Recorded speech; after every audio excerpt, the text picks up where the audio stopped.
Hello everyone, and welcome back to World of Warships Legends Mobile. If you've been following Warships Legends either here on the channel or in general or on their social media, you may have heard that they're planning the official launch of the mobile client in late March.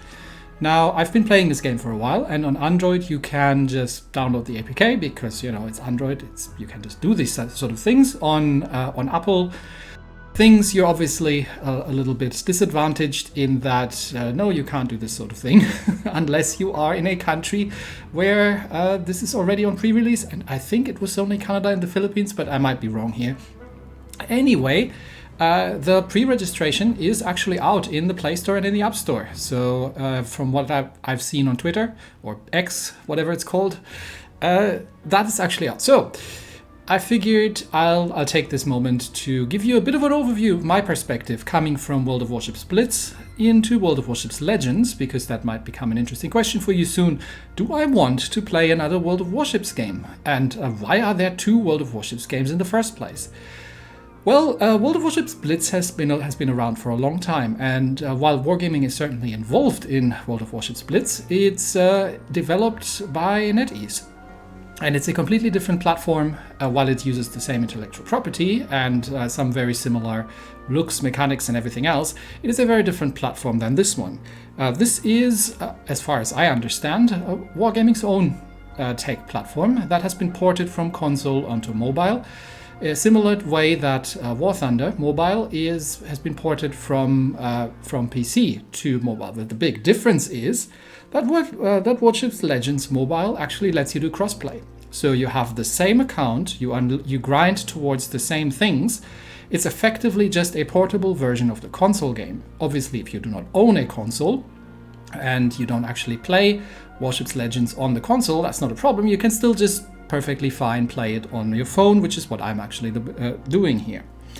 So what are the main differences between Legends and Warships Blitz when it comes to things? Well, let's begin with, let's have a look at the tech tree. And the first thing you'll notice is that the tech tree only goes up to tier 8. But that's, other than that, we have the same nations. We've got the Americans, the Japanese, the British, the Germans, and so on and so forth. You will also note a conspicuous absence of carriers, because I think carriers are not yet implemented. But that is something that is probably coming.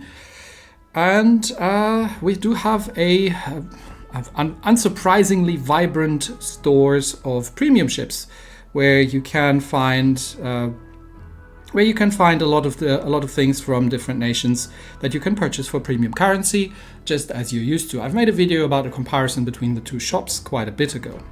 But how about the gameplay, Terry? What do we get here? Well, unfortunately, one thing that I would really love to see, and I actually have told Wargaming via the feedback system about it, is the armor viewer that I believe they have in console. We don't quite get that, but we do get some insights, at least in terms of general armor thickness, and we get some details around the guns, and all the other kind of details that we've got here. Now, mechanically, Legends is closer to PC than to Blitz, I would say.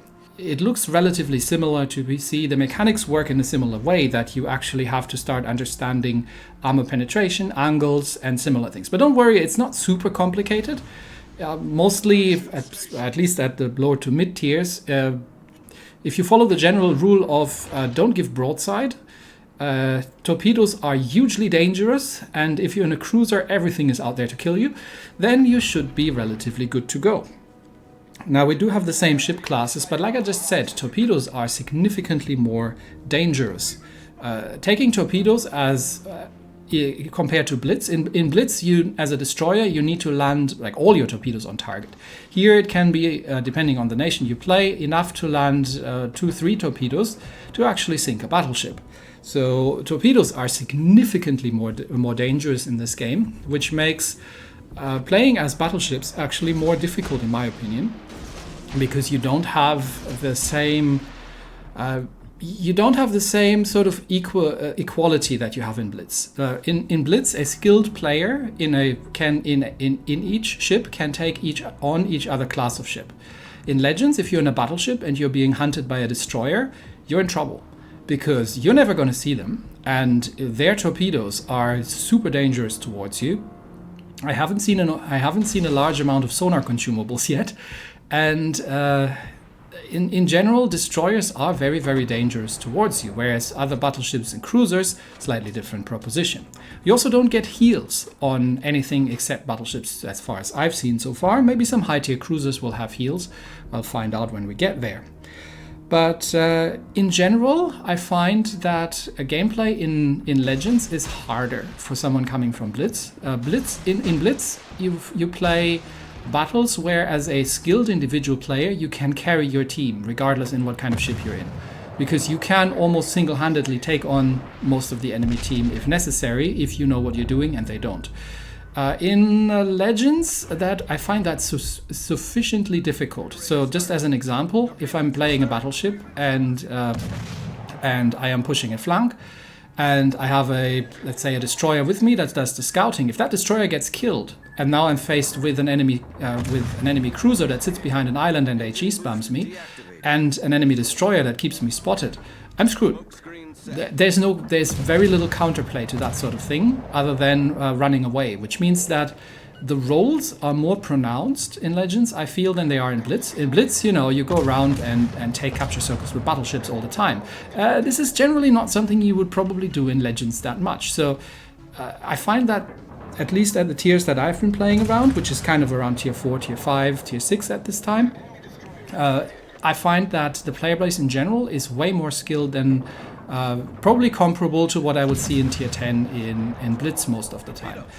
The games require a bit more strategic thinking, and in general it feels like it is closer to PC and obviously console than you would find in Blitz. Now, one thing that you might be interested in is how difficult is the grind? Is it extremely grindy? I don't find it extremely grindy so far. So the progression on the tech tree generally functions that you unlock a ship, you can purchase modules for the ship, and then you unlock certain upgrade options. So here, for example, I can get an upgrade to have a better targeting system for a 10% range increase. I can get a different hull, which has different characteristics, different secondary mounts, and all these kind of things. Oh, by the way, you don't control your secondaries at all. So if you're playing Battleship, you do have to wait 30 seconds between your salvos. So you do need to learn to make them count. If you're playing the Vermont line in Blitz, then you probably imagine that every battleship plays like that. So that's kind of what you're getting yourself into here. Secondaries are all auto, even the larger caliber secondaries. So you get these kind of research upgrades that you get, and then once you've made your XP research to the next tier, then you can unlock the next tier. So that's kind of the same thing. You have the free XP system, which you see up here, these 180,000. It's called Global XP, but it's the same principle. And that is a very, very useful currency for a lot of things. So I'm saving that up. You do have the silver and you do have the doubloons, which is the gold. So that's the same currency systems and everything. I find the grind to be definitely not tedious. I mean, it might be that once I start reaching like tier 7 or tier 8, but then again, for the mid-tier grinds, it's quite casual to get through. So you don't have to have a massive time investment to get towards mid-tiers. The captain system is very important and very different. So I found that captain skills and upgrading your captains is almost more important than everything else. Having a high-level captain makes a massive difference. The skills are named a little bit weirdly, so it's very. I don't know if the kids these days are still saying cringe, but if they do, that it is, in my opinion. So you've got the skill like you should see the other guy. Seriously? Okay. Reaching out XXL. On second thought. So some of them are fine, but some of them are really a little weird in the terms of naming. But the skills are hugely important because they give massive boosts to ships' capabilities.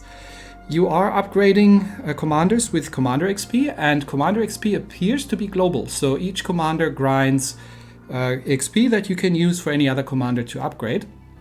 And you can obviously use free XP to do that, but it is... you've got good uses for free XP because you can actually purchase premium ships for free XP, so I'm saving that up. But mostly it's not difficult to obtain, and you can rank up quite a bit. You've then got additional resources like these circles with a little diamond in the middle, I don't know what they're called, that you collect from various places that you need to rank up. And then you've got legendary ranks which need additional resources, I believe are called commendations, that you need to get somewhere to make this happen. So there's a fair amount of grind going up. The neat thing really here is that these commander skills, you don't have to figure that out the first time around, because I can just go and select another skill. Doink. No retraining, no nothing, right? I can literally just go and switch the skills around as I see fit. I don't have to pay gold for retraining, and I can play around with the different skill combinations. There's also the inspiration system, because every commander has a base trait, as you can see here. So, for example, Otto Celiax here has a base skill that gives armor-piercing shell damage, whereas Franz von Hipper has a base skill that boosts his secondaries. So you can actually find combinations, and this doesn't have to be from the same nation. You can also get inspirations from commanders from other nations to find interesting ways of combining different commander skills and commander builds, and that's really where the meat of the build system is. The rest is just sort of unlock the things as you go. There's no real module system. It's just pretty much unlock the things, purchase them when you unlock them, and you're good to go. But the commander system really is where it's at. So there are some really interesting things and builds that you can get yourself into, and like I said, you can just try around with things as you go freely. Commanders are not quite as easily obtainable. They also have certain specializations for battleships, destroyers, and such. But I find that in general, the game's been relatively generous so far with these kind of resources, and has not been a massive grind in that regard.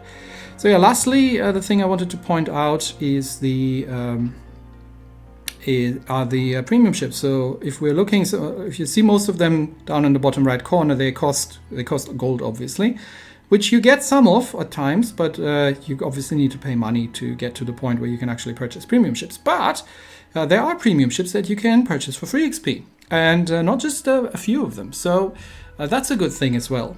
But that said, even switching commanders between ships does not require any kind of retraining. So the premium ships don't really help you in that regard. You can you appear to be freely to shift commanders between different ships of the same nation without any retraining cost. So you can. It's very refreshing coming from Blitz, looking at it like that. So in summary, which game do I like better? I don't know. I think they are two different games. I do enjoy Legends, but Legends, I feel, can be coming from Blitz, can feel more frustrating. Simply because oftentimes, if your team lets you down, you have absolutely no chance of carrying it by yourself. Simply because there are scenarios where you just don't stand a chance. You're the last battleship on the flank against two destroyers and a carrier, or a destroyer and a carrier. You have no chance. There's if the enemy player is not an absolute derp, you absolutely have no chance to do that. So I often find myself in situations where I play around, which takes a bit longer than on Blitz, or significantly longer than on Blitz actually, and I'm kind of coming out frustrated at the end, saying, you know what, this game didn't go well. So you do have to adjust your expectation there. Whereas on Blitz I can say, oh yeah, it was a poor round, I'll do the next one. Or you feel like you're more powerful in carrying your team than you are on Legends. That's my impression so far. The whole armor angling system is nice, but I feel it's not a massive downside on Blitz that it doesn't exist there, because the shorter battles, because we do have the different hitbox zones, and it probably becomes more important in higher tiers here in Legends as well. But I don't feel like it's making a huge difference just yet. I'm doing quite okay with the ground rules of play the objective. Torpedoes are hugely dangerous, don't give broadside, and if you're a cruiser, don't get spotted out in the open. So it's not that different in that regard. I think really the biggest difference for me is that it's a lot less pricey in terms of you have to pay inordinate amounts of premium currency or actual money to get anywhere in places. The commander system is where it's really at, which is in Blitz not quite the case. In return, you don't get the module system, consumables, and similar things that much. So I enjoy it, but it's a different game. So I wouldn't say that you have to play exclusively one or the other, because playing one just makes the other superfluous. They are for different moods. They are for different. You have to have sort of different skill sets. Legends is a bit slower and more strategic. Blitz is a bit more hectic and more arcadey. But they both have their place. And I'll probably be playing both happily going forward. Now, last thing I'll mention, people were asking, am I planning to get a community contributor role on Legends? Probably not at this point, because I've just got too much content to make for Blitz, and I think time-wise and health-wise I can't fit full-on games in, but I'll definitely be featuring Legends more frequently now that it's coming out released globally, because one of the biggest issues so far has been that most people just can't play it. So starting end of March when it comes out, and your pre-registration is open in the App Store and Play Store, then it's definitely something that you can look at. Anyway, that's it for me today. Thanks everybody, and I will see you next time. Bye-bye.